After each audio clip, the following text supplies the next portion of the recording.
Provérbios 3, versículos 9 e 10, diz assim: honre o Senhor com seus bens e com as primícias de toda a sua renda, e os seus celeiros ficarão completamente cheios, e os seus lagares transbordarão de vinho. Primeira coisa que eu quero te dizer é que esse texto fala de duas coisas. Ele fala tanto de um propósito, como ele fala de uma consequência. Qual o propósito? Honrar ao Senhor com os nossos bens. Qual é a consequência? Os seus celeiros ficarão completamente cheios e os seus lagares transbordarão de vinho. No entanto, infelizmente, muitas vezes, nós os pregadores, querendo empolgar as pessoas com a contribuição, até porque isso é importante não só para o reino de Deus, mas para a vida delas, às vezes nós acabamos misturando propósito com consequência.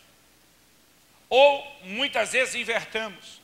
Levamos as pessoas a contribuírem esperando ter celeiro cheio e lagar transbordante, como se fosse propósito, e honrar a Deus parece que virou só o efeito colateral, a consequência. O texto estabelece uma ordem completamente distinta. Honrar a Deus primeiro, celeiro cheio, consequência de ter cumprido o propósito, que é honrar a Deus. Nessa noite, eu não quero falar muito sobre a consequência. Eu quero falar sobre o propósito. Mais ou menos no ano de 2001, quando a gente vai ficando mais velho, a gente já começa a confundir ano, mas acredito que isso deve ter sido mais ou menos pelo ano de 2001. Nossa igreja, na época eu não era o pastor principal, eu auxiliava dentro de uma equipe.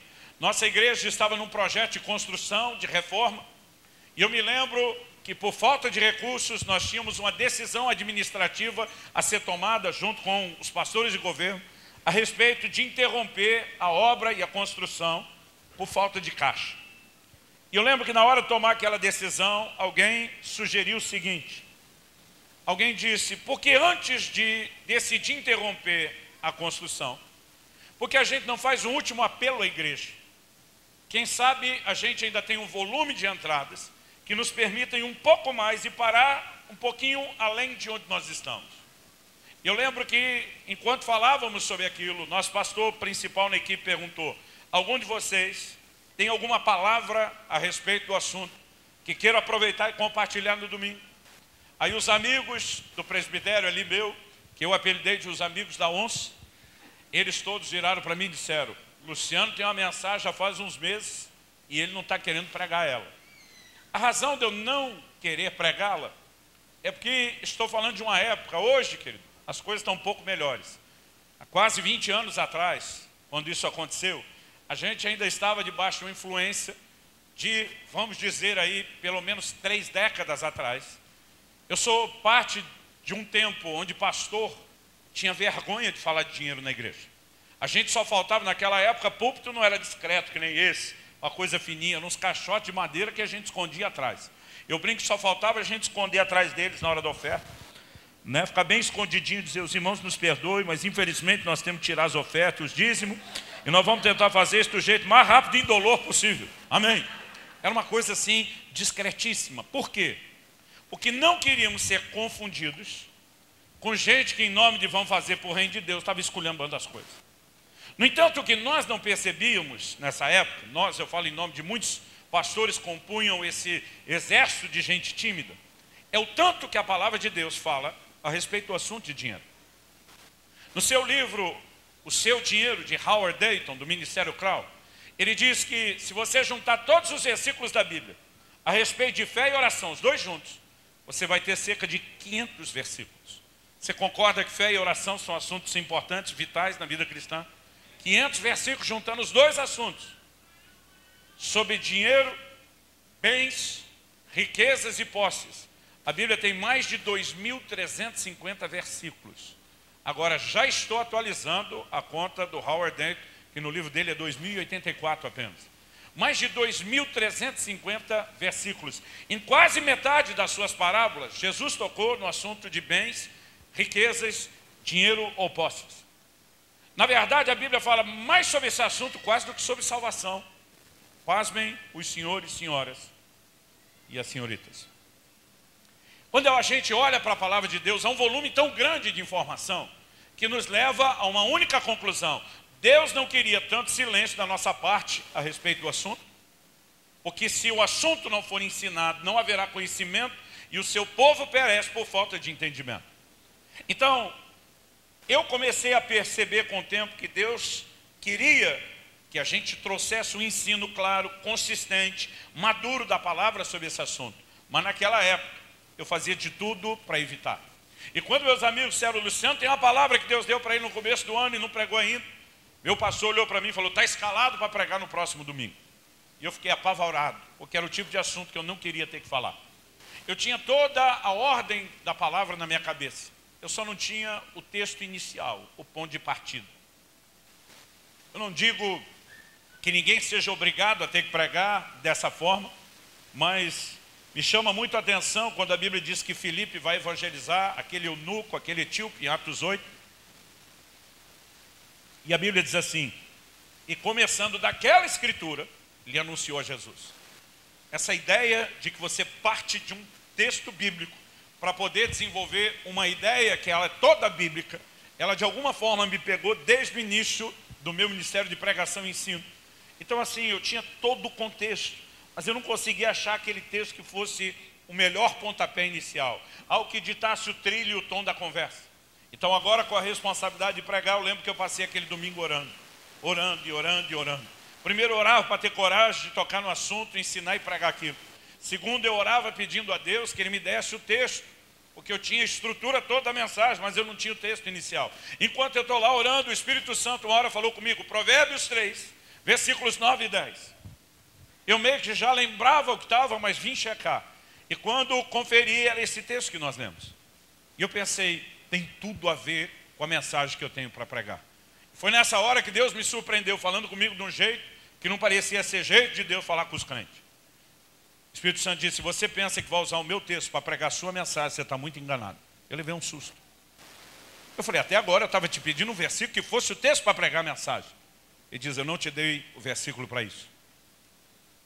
Ele diz, a partir desse versículo nós vamos ter uma conversa franca. Primeira pergunta que ele me fez, por que é que você vai pregar sobre finanças na igreja hoje? Eu falei, porque teu povo precisa aprender essas coisas. Ele falou, eles precisavam aprender desde o início do ano, quando eu dei a mensagem, e você não quis pregar. Por que você resolveu pregá-la agora? Porque o caixa da construção está baixo e vocês precisam de dinheiro. Eu já fui me defendendo, o dinheiro não é para mim, é para você. Como quem diz, não tem nenhum interesse nisso, e sou eu que vou botar a cara para passar vergonha ainda. O Senhor falou ao meu coração, todas as vezes que você faz da contribuição uma mera forma de levantar recursos para um projeto, você está roubando de mim a adoração que me é devida, e você está roubando do meu povo o lugar de bênçãos onde ele poderia entrar se entendesse o verdadeiro propósito da contribuição que você nunca ensinou.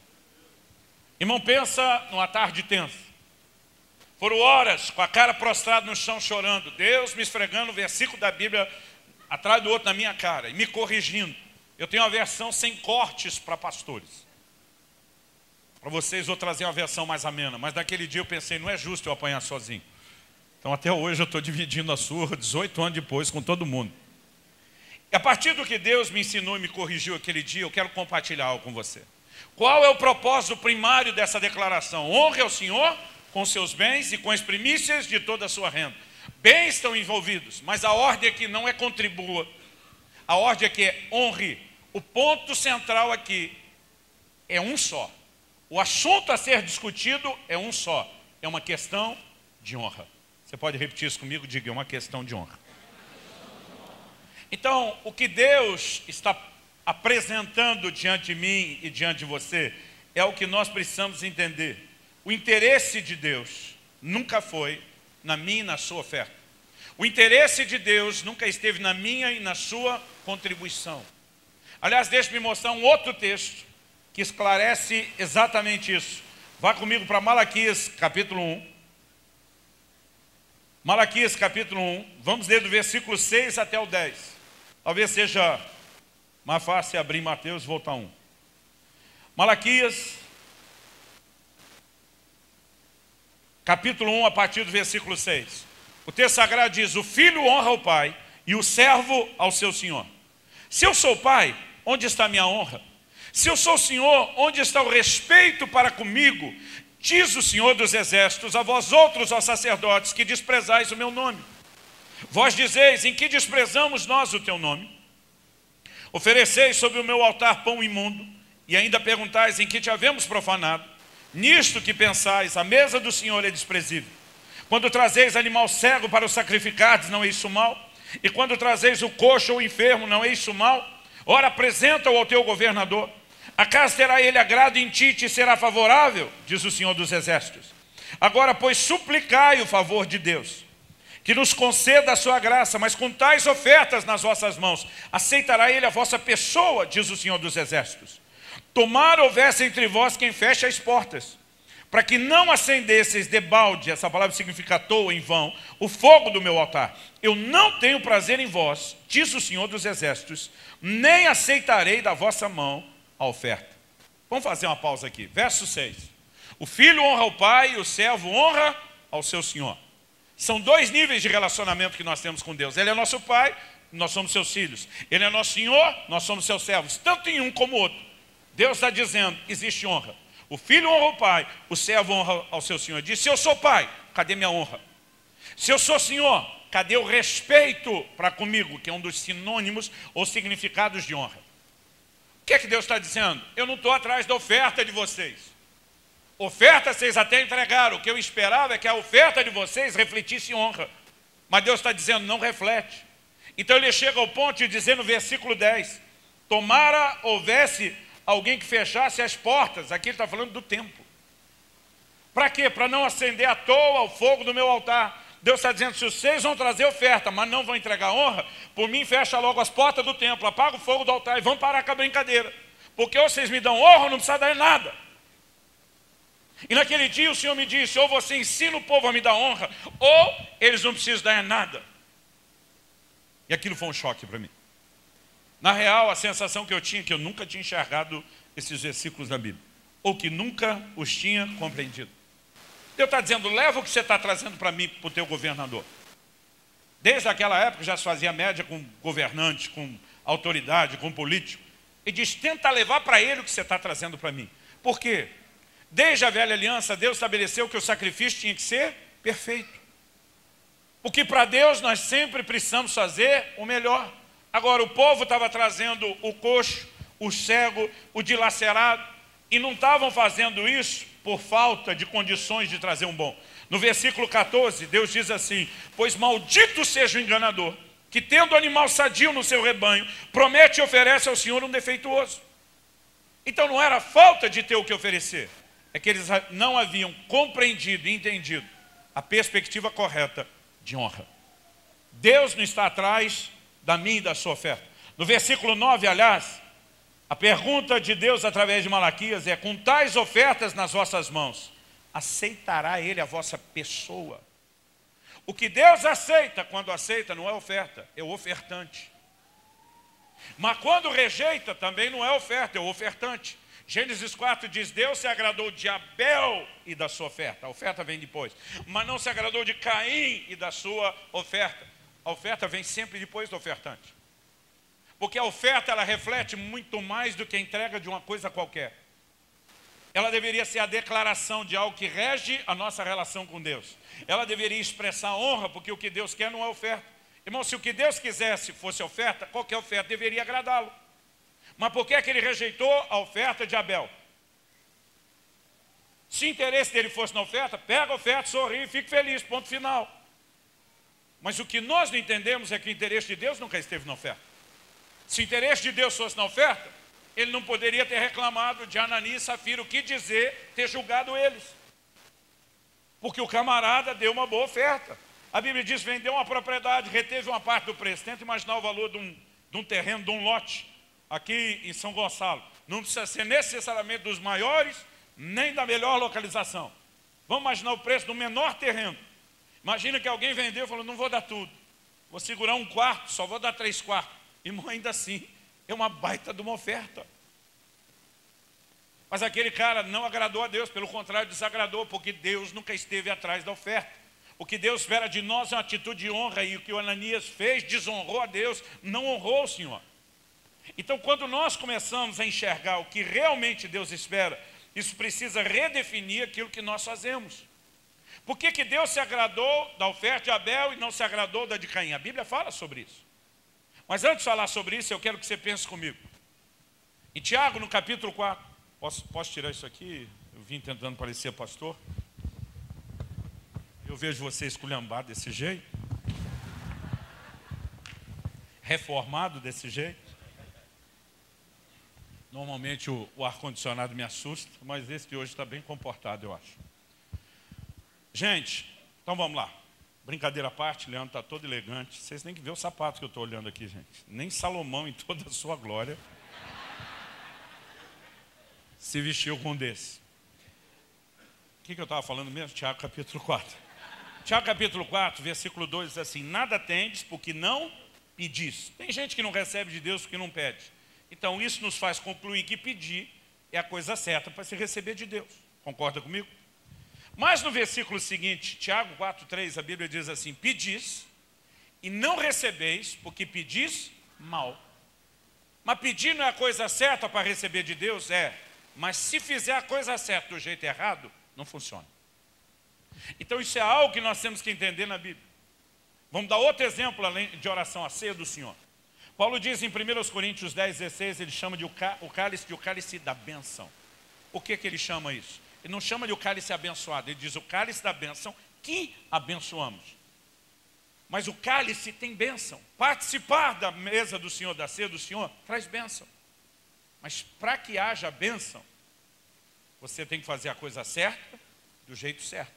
Paulo diz: examine-se o homem a si mesmo, e assim coma do pão e beba do cálice. Pois qualquer que comer ou beber de modo indigno será réu de juízo. A mesma ceia que pode ser bênção para um, será maldição para outros. A mesma ceia que libera o favor do Senhor sobre um, pode liberar juízo sobre outro. Então, cear é a coisa certa para ser abençoada? Sim, se for feito do jeito certo. Mas se a gente fizer a coisa certa para ser abençoado, que é cear, do jeito errado, nós vamos ser julgados, porque a coisa certa do jeito errado não funciona. Agora deixa eu te dizer, o mesmo vale a respeito das ofertas. Em Gênesis, no capítulo 4, no versículo 7, Deus fala para Caim: se procederes bem, não é certo que serás aceito? Pergunta, por que é que ele não foi aceito? Porque procedeu mal. Deus está dizendo, se você proceder bem, ainda dá tempo de ser aceito. Então Deus está explicando com isso, que a razão pela qual ele não foi aceito é porque procedeu mal. Então, o que é que foi errado? A oferta? Não, a oferta era a coisa certa. Errado foi o jeito que fez.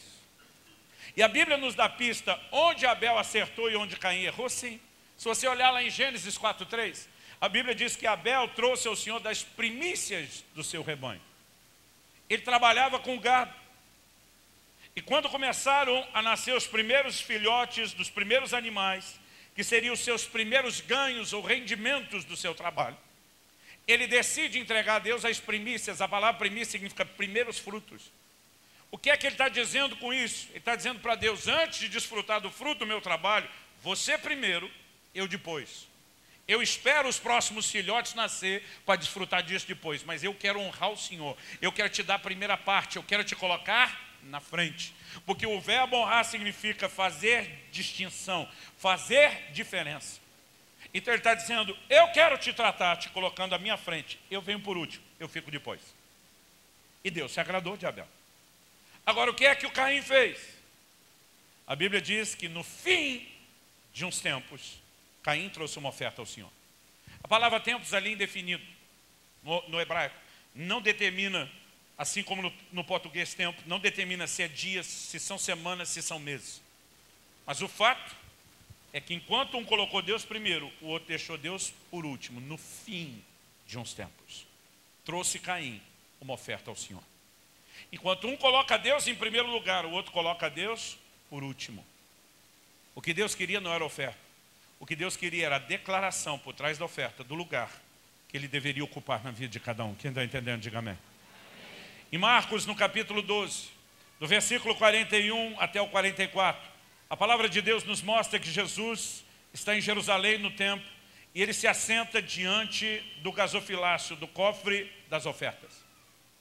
O texto diz assim: assentado diante do gasofilácio, Jesus observava como o povo lançava ali o dinheiro. Gente, você consegue imaginar a cena? Nós estamos num culto e de repente, Jesus em pessoa, ele aparece. Mas ele senta na frente do gasofilácio, na hora da oferta, observando como cada um de nós vai se comportar. Fosse hoje, alguns até melhorariam a oferta com ele de olho.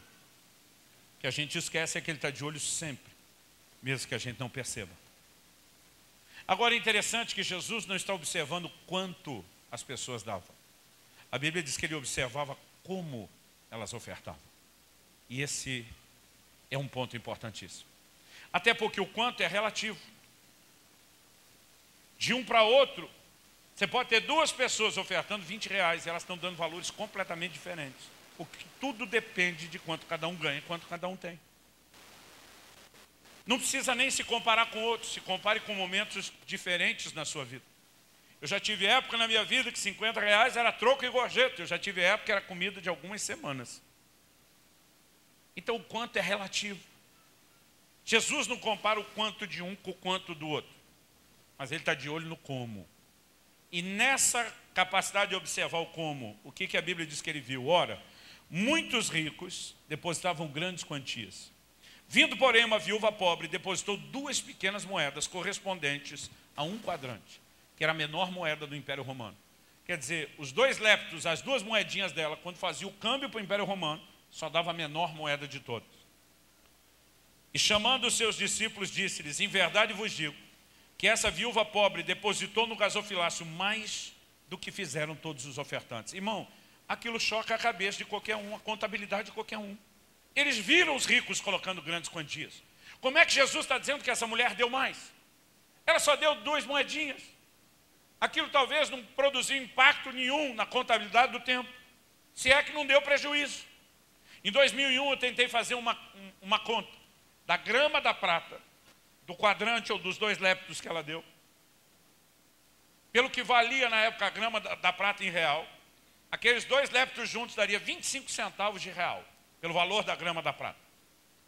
É lógico que essa conta com tempo e época distinta pode ser superestimada. Mas o que eu tentei calcular, independente de quanto vale a grama da prata de época em época? O tanto que um trabalhador ganhava por dia, 1 denário. Peguei o peso do denário em prata, dividi pelas 12 horas de trabalho, que diferente de nós a jornada não era 8, para eles era 12. Então descobri quanto ele ganhava por hora. Depois peguei aquele valor por hora, dividi em 60, para saber quanto ele ganhava por minuto. E tentei fazer uma conta do tempo que levaria, você tendo um tesoureiro em tempo integral, por esse volume de oferta entrando. Quanto tempo levaria para ele recolher a oferta, guardar a oferta, fazer o registro da oferta. E na melhor das hipóteses, esse cálculo foi de que o custo da operação era 27 centavos. Na pior, quando eu dava a ele um pouquinho mais de tempo, 29 centavos. Para uma mulher que deu 25, que o custo da operação foi de 27 a 29, ela foi prejuízo para o reino de Deus. É sério, outro dia um irmão na igreja falou para mim: pastor, quanto custou esse envelope? Era um envelope simples, no começo da igreja. Mas eu ainda me lembro na época o valor. Hoje, se me perguntar lá, eu já não sei, mas na época eu sabia. Eu vou, quanto é que custa o envelope dele? Eu falei, 12 centavos. Eu falei, 12 centavos, ele olhou o envelope, jogou na cadeira e falou: é melhor contribuir sem envelope hoje para não dar prejuízo. Então não sei quanto ele ia dar, mas com certeza era de 10 centavos para menos. E ele falou: se eu usar o envelope, já não valeu a contribuição que eu dei. Mas essa conta, é muito provável que ela tenha acontecido com a oferta dessa viúva pobre. Agora, o que você enxerga e vê na atitude dela? Que Jesus está elogiando o comportamento dela. Jesus está dizendo que ela fez mais do que os ricos. Por quê? Porque ele não olhou o quanto na perspectiva humana e da contabilidade. Olha aqui comigo, verso 44. Porque todos eles, os ricos, ofertaram do que lhes sobrava.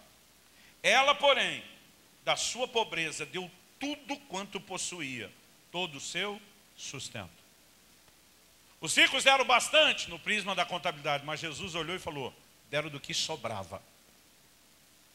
Jesus olha para essa mulher que o impacto na contabilidade foi pequeno, mas faz uma declaração importante para ele: ela deu todo o seu sustento.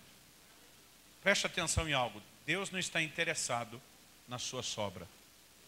O que sobra não reflete honra. Aliás, a maioria hoje em dia não consegue nem fazer sobrar. Tem gente que inclui Deus quando sobra. Tem gente que nem inclui Deus porque não sobra. Honra, querido, não é tentar dar a Deus a sobra se é que sobrou. Então o que nós temos aqui é Jesus observando o que Ele realmente espera de nós. Não é quanto eu e você entregamos. É onde Ele entra na nossa história. Se Ele está em primeiro lugar ou se Ele está por último. Entender isso é uma chave importantíssima. Quando eu olho para o ensino da palavra de Deus, eu de fato percebo que, de uma maneira muito clara, Deus tenta nos mostrar o tempo todo que o interesse dele não é na oferta.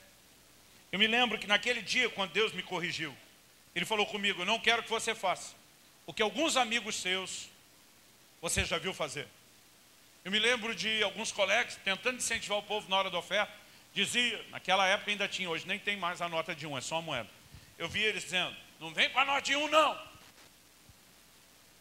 Talvez a intenção deles fosse boa, mas era uma declaração que nenhum deles tinha o direito de fazer. Irmão, eu me lembro de um culto que eu estava. Eu ofertei R$2 apenas. Eu tenho certeza que aquilo não produziu muito impacto na contabilidade da igreja. Mas sabe o que aconteceu? Eu tive que andar 2 horas a pé, no frio, porque era o dinheiro do ônibus que eu tinha para voltar para casa. O que eu dei para Deus não foi os R$2 que não pagava a conta. O que eu dei para Ele foi minha condução, foi dizer que Ele era mais importante do que o meu conforto da volta. Aquela declaração naquele momento não era os R$2 na contabilidade, era tudo que eu tinha. Eu já estive em eventos onde tudo que eu podia para participar do evento era locomoção, uma hospedagem simples na casa de alguém, e muitas vezes ofertava e ficava sem comer no evento, para não deixar de ofertar. A oferta não era grandes coisas, mas o valor da refeição significava algo para Deus. E quando um gordinho deixa de comer, irmão, vale mais do que um magrinho, pode ter certeza disso. Agora a pergunta que eu e você precisamos fazer, não é só compreender que Deus está interessado na honra e não na oferta, mas a pergunta a ser feita é: por que Deus pediu para que nós dessemos honra a Ele especificamente com os bens? Há outras formas de honrar a Deus. Jesus, citando o profeta Isaías, diz lá em Marcos 7, versículo 6, esse povo me honra com os lábios, mas seu coração está longe de mim. O que nós fizemos na abertura aqui enquanto adorávamos, honrar o Senhor com os lábios, o que também é bíblico. O livro de Hebreus chama isso de sacrifícios de louvor, que é o fruto de lábios que confessam o seu nome.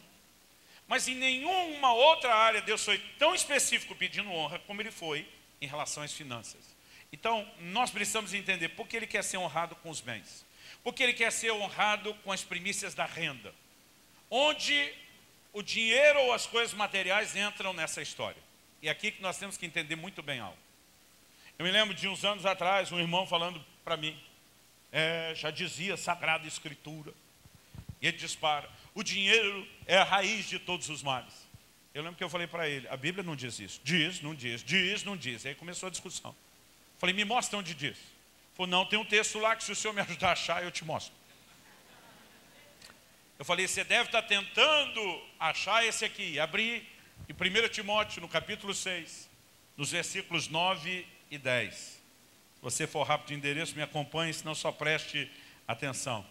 E o texto de 1 Timóteo 6, 9 e 10 diz o seguinte: ora, os que querem ficar ricos caem em tentação e cilada, e em muitas concupiscências insensatas e perniciosas, as quais afogam os homens na ruína e perdição. Porque o amor do dinheiro é a raiz de todos os males. E alguns nessa cobiça se desviaram da fé e assim mesmo se atormentaram com muitas dores. Quando eu li o versículo 10, o amor ao dinheiro é a raiz de todos os males, está aqui, ele falava, dizendo, não, aqui está dizendo o amor ao dinheiro, não o dinheiro. Aí ele olha para mim e falou: qual a diferença? Eu falei: a diferença é gigantesca. Porque eu falei: você pode estar quebrado, mais quebrado que arroz terceira, como a gente diz lá no sul. Naquele estádio tão falido que se chama a mulher de meu bem, o banco confisca, de tão endividado que já está. Eu falei: e ainda assim, além de estar quebrado e falido, você pode ter o amor ao dinheiro. Isso significa o quê? Que além de não ter dinheiro, tu tem a raiz de todos os males. Porque você pode ter a raiz de todos os males sem ter o dinheiro. Mas você também pode ter dinheiro sem ter a raiz de todos os males. Porque você pode ter dinheiro sem ter o amor a Ele. Aliás, o Salmo 62, 10 diz: se as vossas riquezas aumentam, não ponhais nelas o coração. Como disse alguém, o problema não é o crente ter dinheiro. O problema é quando o dinheiro tem o crente. Uma definição antiga dizia: o avarento não possui as coisas, são as coisas que o possuem. Então, a palavra de Deus está advertindo que apesar do dinheiro em si não ser o problema, ele pode entrar numa posição muito delicada na vida das pessoas. Porque uma pessoa pode fazer do dinheiro, não que ele tenha que ser necessariamente, mas uma pessoa pode fazer do dinheiro um falso Deus, um falso Senhor, na sua vida um ídolo. Em Colossenses 3,5, Paulo chama a avareza de idolatria. Então quem é excessivamente apegado ao que é material, tem um ídolo, um falso Deus. Jesus disse que nós não podemos servir a dois senhores. Então ele diz: não podeis servir a Deus e às riquezas. A única coisa na Bíblia chamada de Senhor, concorrendo com o senhorio de Deus no coração do homem, é uma relação errada com o dinheiro. Então, apesar do dinheiro em si não ser errado, não dá para negar o risco que ele pode trazer à fé, ao relacionamento com Deus. A Bíblia diz que gente que queria ficar rico caiu em tentação, caiu em laço, caiu em desejos perniciosos que fizeram mal, afogaram os homens na ruína e na perdição. A Bíblia diz que muitos se desviaram da fé, se atormentaram com muitas dores. Então, que o assunto é delicado, não dá para negar. Jesus diz em Mateus 13, na parábola do semeador, que uma das sementes caiu entre espinhos. Quando os discípulos vão perguntar depois o que era, Jesus diz: os espinhos são os cuidados do mundo e a sedução das riquezas. O problema é que quando a semente caiu entre espinhos, Jesus diz que os espinhos cresceram. Porque isso é uma desgraça que, se você não tirar da sua vida, vai crescer. E a Bíblia diz que os espinhos sufocaram a palavra. Uma das poucas coisas que tem o poder de sufocar a ação da palavra de Deus na vida de um crente é os cuidados do mundo e a sedução das riquezas. Então a gente não pode dizer que, apesar do dinheiro em si não ser errado, que ele ocupa um lugar delicado na relação com Deus. Então, quando Deus está dizendo: eu quero que vocês me honrem nessa área, o que necessariamente Ele está dizendo para mim e para você? Já que o verbo honrar significa distinguir, fazer distinção, Deus está dizendo: se você me honrar e me colocar acima e deixar o dinheiro para baixo. Isso não está falando apenas de entregar alguma oferta para Deus, nem de apenas financiar o reino de Deus. Está falando da posição que Deus tem. Colocar Deus acima e o dinheiro para baixo. Aliás, vamos pensar melhor nesse assunto, antes de eu terminar aqui a ideia e o raciocínio. O livro do Apocalipse diz que no céu as ruas serão de ouro. Eu me lembro da época que eu ficava imaginando que o céu funcionava no modo ostentação. Eu pensava: velho, rua de ouro. Eu ficava pensando: isso aqui é ostentação mesmo. Mas deixa eu te dizer uma coisa, querido. A glória do céu não é o ouro. A glória do céu é Deus. Quando a Bíblia diz que as ruas serão de ouro, Deus está mandando uma mensagem para a terra. Aquilo pelo qual vocês se matam aqui em cima no céu, só serve para ser pisado, só serve para ser desprezado, só serve para ser ignorado. Deus não está valorizando o ouro, Ele está desvalorizando o ouro, quando diz que botou de piso. Isso manda uma mensagem para mim e para você. Nós lemos que Jesus estava diante do gasofilácio. A cultura dos judeus era: na hora da oferta tem um cofre específico. Mas no livro de Atos, por 3 vezes, isso para mim é mais do que informação, já é ênfase, a Bíblia diz que as pessoas traziam o dinheiro aos pés dos apóstolos. Não fala mais de gasofilácio. Imagina os apóstolos metendo o pé naquele negócio, dizendo para o dinheiro: aqui você não é senhor, aqui você é servo. Aqui você vai para o lugar que deveria estar debaixo do pé, debaixo de controle, e não controlando a nenhum de nós. Então, quando nós entendemos não só que Deus espera a honra, mas damos a honra, que é colocá-lo acima. Deus diz: se você me honrar com seus bens, eu também vou te honrar na mesma área, porque honra atrai honra. 1 Samuel 2,30, Deus diz: eu honro aqueles que me honram, mas os que me desprezam, eu desprezarei. Mas para alguns de nós isso parece barganha. Então, para Deus me honrar nas finanças, eu tenho que honrar Ele primeiro. Já que estou tão interessado em ser honrado por Ele, bora honrá-lo então. Não, irmão, isso não é honra. Isso é avareza e barganha da sua parte. O que Deus propôs não é barganha. Deus está dizendo o seguinte: se você conseguir me colocar acima e o dinheiro para baixo, e o dinheiro não for uma ameaça ao meu lugar, eu vou encontrar em você um coração blindado contra a avareza. Eu vou encontrar você maturidade para prosperar. Então eu vou entregar recurso na sua mão, sem medo de perder você para Ele. Isso não é barganha. Isso é o resultado de alcançar esse clímax da honra. E honra não tem a ver só com o que nós fazemos na contribuição. Quando você está lendo a Bíblia e vê Jesus falando, dai a César o que é de César, assim como dá a Deus o que é de Deus, e chega a hora de declarar o imposto de renda, você diz, não é porque o César merece, não é porque ele gerencia do jeito correto, é porque Deus mandou. E você decide não sonegar, você está honrando a Deus. A Bíblia diz que o que se compadece do pobre, empresta ao Senhor, e esse lhe retribuirá o benefício. Está lá em Provérbios 19, 16 ou 17. Isso significa o quê? Mesmo o dinheiro que não chegou na igreja, mas que você colocou na boca de um faminto a comida, você está honrando a Deus. Quando você decide andar em integridade, ganhos honestos, e não aceita propina, não aceita negociar com base na mentira, não precisa enganar nem passar a perna em ninguém, porque você tem um compromisso com Deus, colocando Deus acima, distinguindo tanto a pessoa dele, como os mandamentos dele em relação ao dinheiro, você está honrando a Deus. E essa atitude de honra vai desencadear uma provisão da parte de Deus. Você consegue imaginar o que é celeiro cheio, lagar transbordante? A gente vive a cultura do crédito, a gente não entende mais isso. Na cultura do crédito, primeiro a gente gasta, depois a gente corre atrás para ver como é que vai pagar o que já gastou. Na antiguidade, quando quase não havia crédito, não era assim que funcionava. O camarada plantava, colhia. Quando colhia, vinha uma grande quantidade que iria ser estocada no celeiro. Estocada para quê? Para ser consumida aos poucos, para ter sustento garantido por muito tempo, e parte daquilo seria plantar de novo para que o ciclo não quebrasse. Já com as uvas não dava para estocar, eles não tinham sistema de refrigeração. Então quando se colhia as uvas, se levava para o lagar, se pisava, tirava o suco, que transformava em vinho. Então tinha agora uma forma de preservar o alimento, ou algo que seria uma moeda de troca com poder de negociação. Agora, um lagar cheio, transbordante, um celeiro cheio, significava o quê? Que eles tinham provisão antes da necessidade de chegar. Hoje em dia, irmão, quando a gente consegue pagar a conta do que está devendo, a gente já fica agradecido com a sensação de estar prosperando.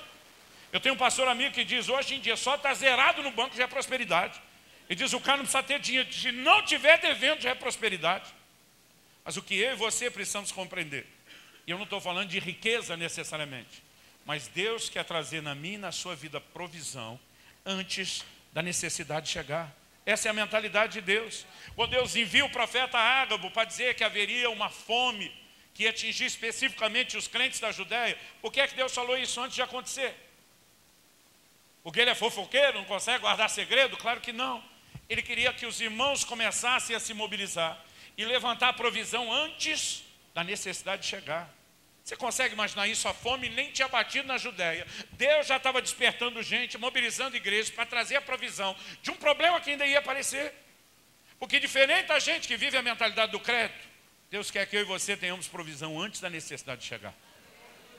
Então nós estamos falando de viver num lugar completamente distinto, mas não apenas do efeito de ter a consequência, o efeito colateral, a bênção financeira, mas principalmente de colocar Deus em primeiro lugar.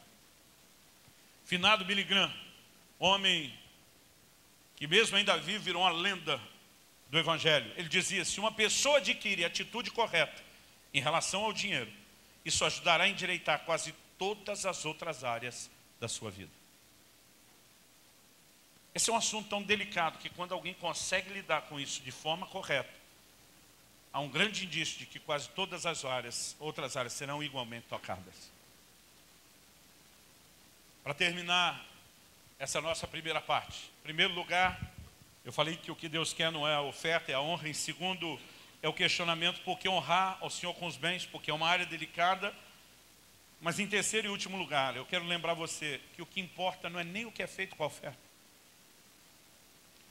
Muitas vezes nós pensamos demais no que será feito com a oferta, a ponto de esquecer para quem estamos ofertando. Então vamos pensar aqui um pouquinho em algo. Em Malaquias, no capítulo 1, quando Deus protesta que esse povo estava trazendo o animal defeituoso, a gente tem que entender o seguinte, ele não está falando com um bando de desviado que não queria nada com Deus. Se o caso fosse esse, nem ofertando eles estariam. Agora, se até queriam agradar a Deus, apesar de não ter entendido honra, por que eles estão trazendo o animal que não era o animal perfeito? Por que eles estavam trazendo o defeituoso, o manco, o dilacerado, o cego? Então aqui eu vou entrar no terreno da especulação. Eu fico imaginando, se a atitude deles era agradar a Deus, e é lógico que não estavam fazendo porque estavam quebrando o princípio, como é que eles se equivocaram a respeito disso? Eu imagino que eles começaram a discutir se o animal tinha que ser ou não perfeito, à luz do aspecto prático. O que é que era feito nesse tempo do Velho Testamento, quando a oferta era menos em dinheiro e mais em animais para o sacrifício, que custavam um valor financeiro? Então ela não deixava de ter a sua expressão de valor financeiro. Mas na parte prática, o que era feito com o animal? O sacerdote imolava, matava o animal, esfolava ele, arrancava a pele, cortava ele em pedaços, a gordura era separada para ser queimada no altar, mas a carne que era queimada, você tem que entender que o altar era uma churrasqueira, com grelha e tudo. A carne era comida depois. Uma parte do sacrifício era comida pelo sacerdote e a sua família, e o resto pela família do ofertante. Quando a Bíblia diz que Eucana, o pai de Samuel, dava porção dobrada a Ana, é porção dobrada do churrasco, gente. Agora, imagina que no aspecto prático, não espiritual, está todo mundo olhando para o animal e pensando, vai virar churrasco mesmo. Aí o camarada está lá em casa, imagina que ele olha, de um lado tem aquele animal perfeito, do outro, um mancozinho ou um cego. Na hora desse cara vender esses dois animais no mercado lá de fora, é lógico que o animal perfeito pega um valor muito maior. Mas eu imagino ele olhando para aquele animal cego, que não ia vender bem, e pensando, vai virar churrasco mesmo. Qual a diferença se o bicho enxerga direito, se é cego ou se é míope? Imagina agora você comendo um pedaço de picanha, aleluia. Eu falo nela, parece que ela aparece na minha frente.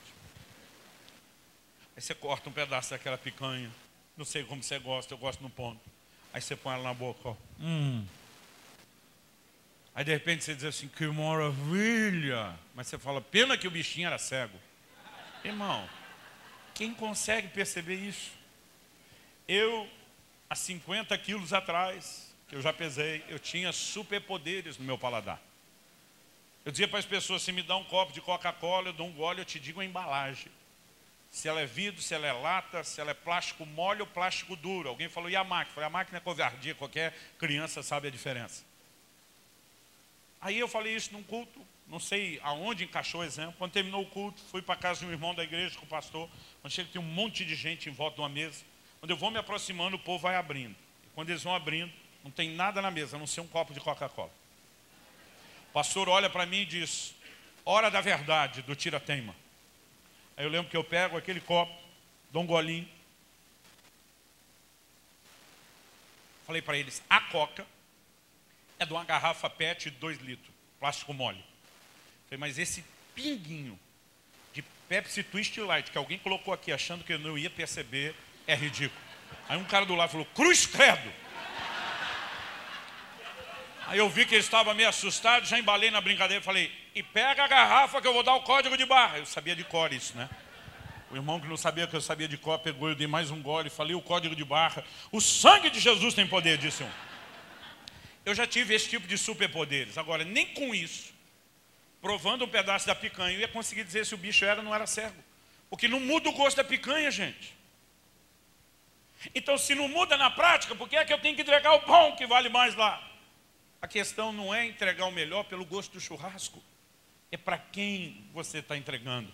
É a mensagem que comunicaria. Quando você olha e diz, Deus, eu sei que esse bichinho bom no mercado vale mais e esse vale menos, mas eu me recuso a te dar o que vale menos. Porque isso aqui está falando do valor que o Senhor tem para mim. Então eu quero te dar o melhor, eu quero te honrar. Mas eles deixaram de entender isso. Por quê? Porque começaram a pensar no que seria feito com a oferta. Eu me lembro de um culto no início da nossa igreja, primeiro ano, 2005. Dezembro, lá em Curitiba. Curitiba faz frio. Frio é uma coisa que vocês não sabem que existe, mas existe, gente. Frio para alguns aqui é só o ar-condicionado, 17 graus. Ele diz, meu Deus, como está frio. Né? Você está convidado a pegar uma geada dessa uma hora com a gente. Não precisa nem ser negativo, um 0 grau, só para doer o osso. Então, vamos aqui pensar o seguinte, apesar de Curitiba ter frio, tem pelo menos 3 meses do ano que nós temos calor aqui no verão. Calor assim, nossa temperatura máxima nos últimos 10 a 15 anos, acho que é 35 graus, que para nós já é muito quente. Aí nós estamos num dia desse, um domingo à tarde. Nosso culto era às 6, o horário de verão era o equivalente a 5 horas. O barracão que nós alugamos era um telhado com uma estrutura de ferro e telhas de zinco. Nós não tínhamos condição na época nem de pôr o forro, então nós estamos debaixo daquela chapa, 5 horas da tarde, irmão, um negócio quente. Ventilador rodando na parede sem dar conta. Aquele negócio ficava um forno o dia inteiro, e a hora que a gente chegava para esse horário da reunião, um calor que só, todo mundo suando. Aí eu pego o microfone para dar uma notícia, falei, gente, nós vamos ter que isolar a saída de som da janela, por causa dos vizinhos. Irmão, nem eu queria ser vizinho da minha igreja. Falei, os vizinhos não merecem esse barulho todo, e nós vamos ter que isolar toda a saída de som, portanto nós vamos ter que climatizar. Mas quando eu descobri isso, e me chegou à mão o orçamento da climatização, eu fiquei desesperado, porque o valor é caro e é um desafio. Mas essa semana um irmão da igreja falou para mim, pastor, não pense em quantos mil reais o senhor vai gastar em ar-condicionado. Ele falou, pensa em quantas pessoas podem te ajudar com R$1.000, já que ainda dá para parcelar. Eu falei, assim talvez fique mais fácil. Ele falou, e eu sou o primeiro. Tinha um outro irmão da minha equipe do lado dele, falou, não, eu também. Tinha um outro perto, falou, eu também. Eu lembro que eu entrei em quarto, falei, eu também. Eu estou contando isso para a igreja. Quando eu estou contando, irmão começou um atrás do outro a levantar a mão. Eu também. Falei, para, depois nós resolvemos isso. Agora só ia dar notícia. Mas nunca foi tão fácil levantar dinheiro na história daquela igreja como para aquele ar-condicionado. Por quê? Porque sem ar-condicionado Deus não se move. Porque sem ar-condicionado não tem salvação. Porque sem ar-condicionado famílias não seriam restauradas, gente não seria nem liberta, nem curada, nem cheia de Espírito Santo. Claro que não, irmão. Deus não precisa de ar-condicionado. Nós botamos isso por causa de nós, para melhorar o nosso clube. Mas todo mundo meteu a mão no bolso. 3 meses depois, eu trago um missionário com um trabalho fantástico em vários países da África. E ele está apresentando todas as necessidades dele, não é só para a gente ficar com dó, não é só para ter intercessores. O propósito era a gente levantar uma oferta e ajudar esse cara. Mas quando chega a hora da oferta, eu estou olhando a cara do povo, e eu conheço aquela turma. E já está escrito na cara de alguns, tem nada a ver com isso, quem quis ir para lá foi você, não fui eu. Aonde eu quero chegar, irmão? Dependendo do que vai ser feito com a oferta, a gente empolga. Dependendo, não. É do meu interesse colocar ar-condicionado? É, e muito. Então vamos investir. É do meu interesse ver o dinheiro ir para a África, eu não vou ver o que vai ser feito com ele? Não, então não vou investir. Porque a gente não faz para Deus. A gente coloca Deus na história, mas a maioria do tempo nós não estamos pensando nele. Quem está entendendo o que estou dizendo? Para terminar, Marcos capítulo 14, a partir do versículo 3. A Bíblia fala de Jesus em Betânia, diz assim, estando ele em Betânia, reclinado à mesa em casa de Simão o leproso, veio uma mulher trazendo um vaso de alabastro, com preciosíssimo perfume de nardo puro. E quebrando o alabastro, derramou o bálsamo sobre a cabeça de Jesus. Indignaram-se alguns entre si e diziam, para que esse desperdício de bálsamo? Porque esse perfume poderia ser vendido por mais de 300 denários e dar-se aos pobres. E murmuravam contra ela. A palavra aqui traduzida, murmuravam, significa literalmente falar de modo bravo, criticar duramente. Tem uma tradução que diz bramavam, gritavam contra ela. Por que gritavam? Porque eles definem o ato da mulher como desperdício. Alguém olhou, fez uma avaliação rápida para vender de segunda mão esse perfume usado e levantar dinheiro logo, mais de 300 denários. Eu não sei quantos mais. Não sei se estão falando 315, 330, 350. Mas se fosse mais 350, já diriam quase 400. Mas vamos tirar o mais e fazer uma conta com 300 denários. O denário era o pagamento de um dia de trabalho de um trabalhador normal. A grande maioria daquele povo de Israel ganhava um denário por dia. O judeu trabalhava 6 dias por semana. No 7º, que era o sábado, descansava. Quanto é que ele ganhava por semana? 6 denários. Todos os 12 meses do ano deles tinham 30 dias redondos, diferente do nosso calendário. A média é de 4 sábados, em alguns casos 5. Eu vou dar 5 sábados, só para facilitar a sua conta. O salário mínimo, em média, era 25 denários por mês. 10 meses ganhando 25, 250. Com mais 2 de 25, 300. 300 denários era um ano de salário bruto integral. Agora faz uma conta aí na sua cabeça. E multiplica o que você ganha no mês, o bruto, vezes 12. O que essa mulher deu foi um ano de salário de um trabalhador normal. A questão não era ela estar dando algo que valia muito, porque o perfume era muito caro. A questão é que ela estragou o perfume, quebrou até o vaso de alabastro, que é uma pedra mais fácil de ser trabalhada, e tinha um seu valor, e ela não deixou aproveitar nem o frasco. Ou seja, não dava para recuperar dinheiro algum com o que ela fez. Agora, aquela turma está encrencada onde? Pensando que podia ser feito com oferta. Dá para fazer isso, dá para fazer aquilo, dá para dar para os pobres, porque a maior parte do tempo, a gente só olha para a oferta pensando o que é que ela financia, o que é que ela banca. E naquele dia Deus está me chamando a atenção como pastor, porque eu, além de pregador e de alimentador espiritual do rebanho, eu tinha que ser empreendedor e administrador das finanças. Então é lógico que nossa cabeça é treinada a pensar em projeto, começando de nós, os líderes. E muitas vezes o povo só pensa dessa forma porque nós damos o tom de forma errada. Mas o Senhor naquele dia começou a me fazer, olha para esse texto. Enquanto todo mundo está brigando com a mulher, Jesus toma partido de quem? Verso 6. Mas Jesus disse, deixai-a, porque a molestais, ela praticou boa ação para comigo. Jesus diz, porque os pobres sempre os tendes convosco, e quando quiserdes, podeis fazer-lhes bem, mas a mim nem sempre me tendes. Ela fez o que pôde, antecipou-se a ungir-me para a sepultura. Em verdade vos digo, onde for pregado em todo o mundo o evangelho, será também contado o que ela fez para a memória sua. O que significa antecipou-se a ungir-me para a sepultura?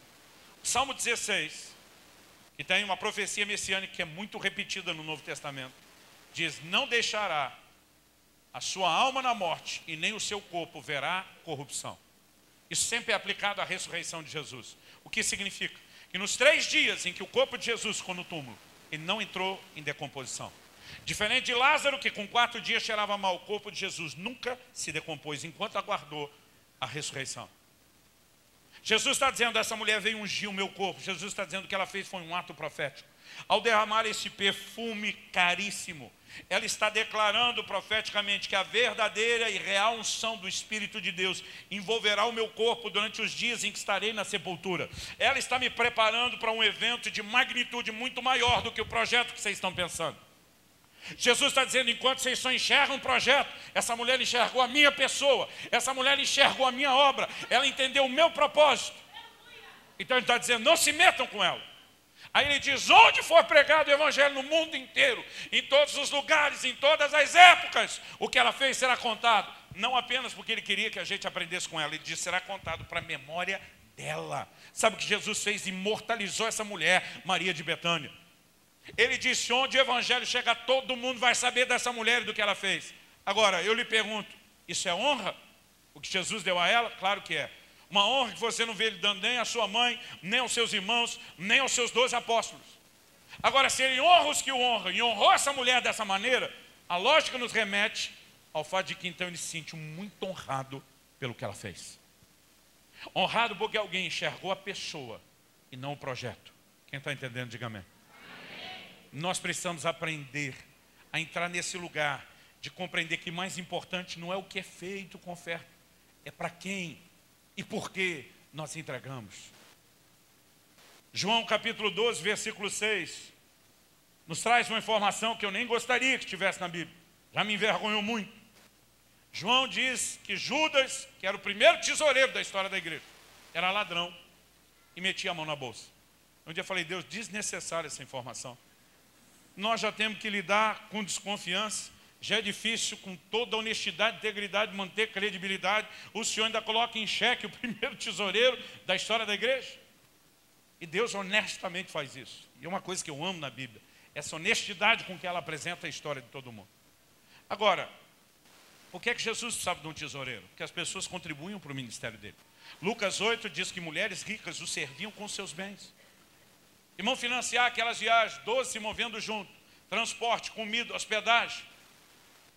Agora imagina que você decidiu contribuir para o ministério de Jesus. Aí você pega um denário suado de um dia de trabalho seu, que você ralou 12 horas. Você diz que quer saber, o reino de Deus precisa. Você vai lá e oferta aquilo no ministério de Jesus.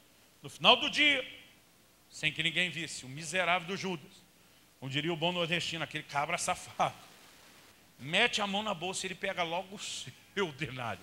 Aquele que você deu, não que outro deu, o seu. E aquele denário que você lançou suado, saiu daquela bolsa e não contribuiu ao propósito de Deus. Pergunta, você perdeu a bênção de Deus ou seu ato de honra? Não.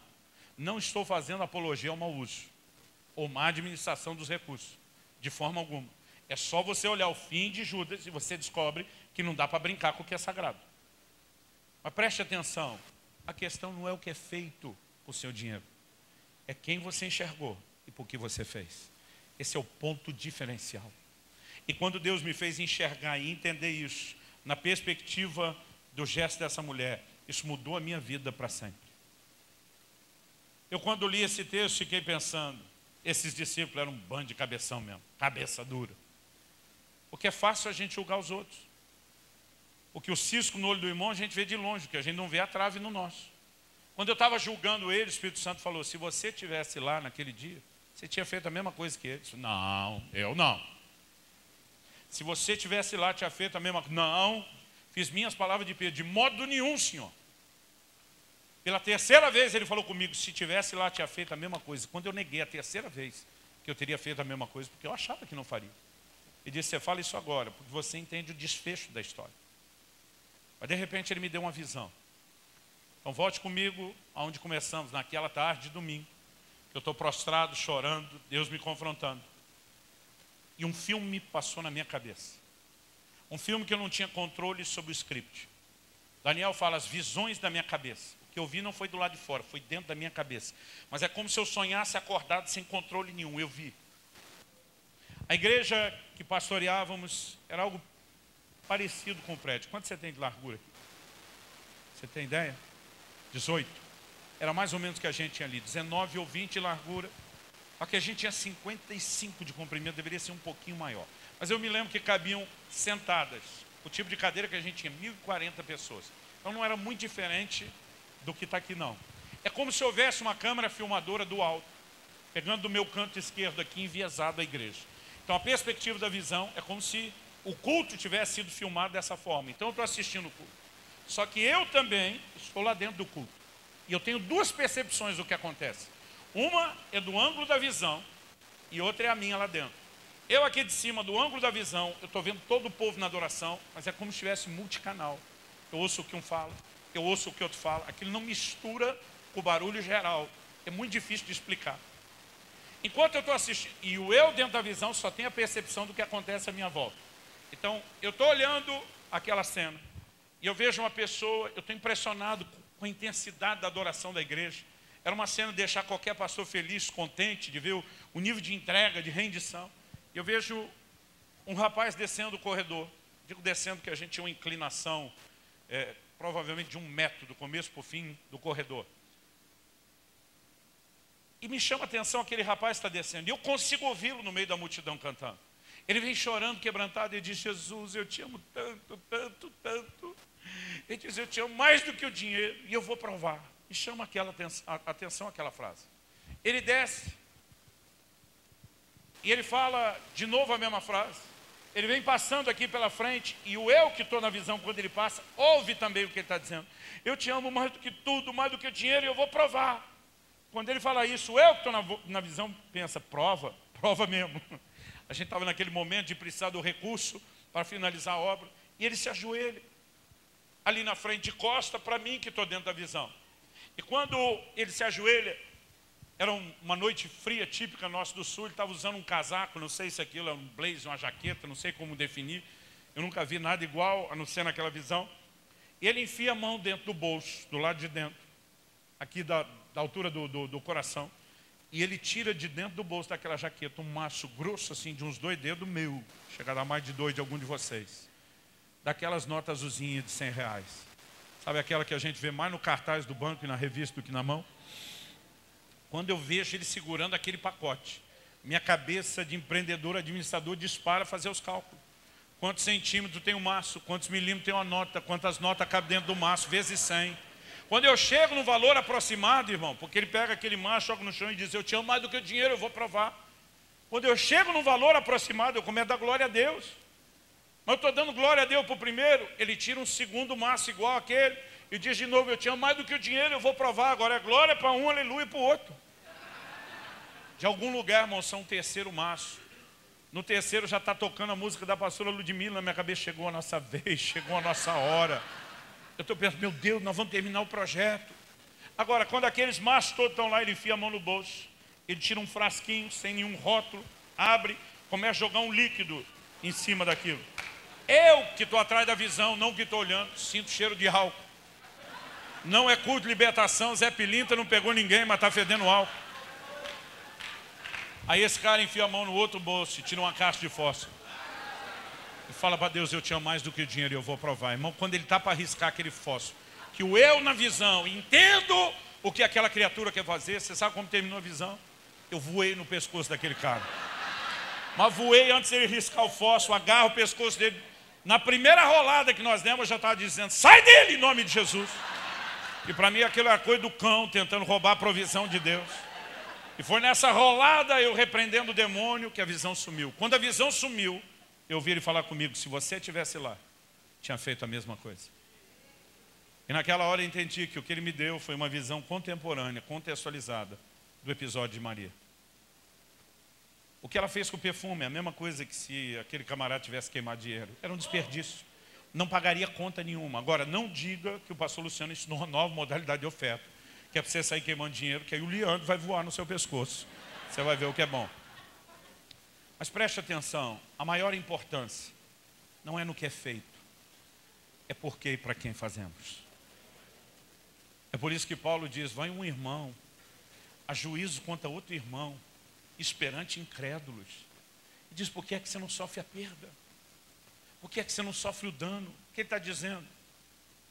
Muitas vezes o que para você não é uma contribuição, é só um prejuízo, é algo do qual você abriu mão para dizer, Deus, que o seu reino não seja difamado, que as pessoas não falem contra você. E quando você age dessa forma, você está honrando ao Senhor.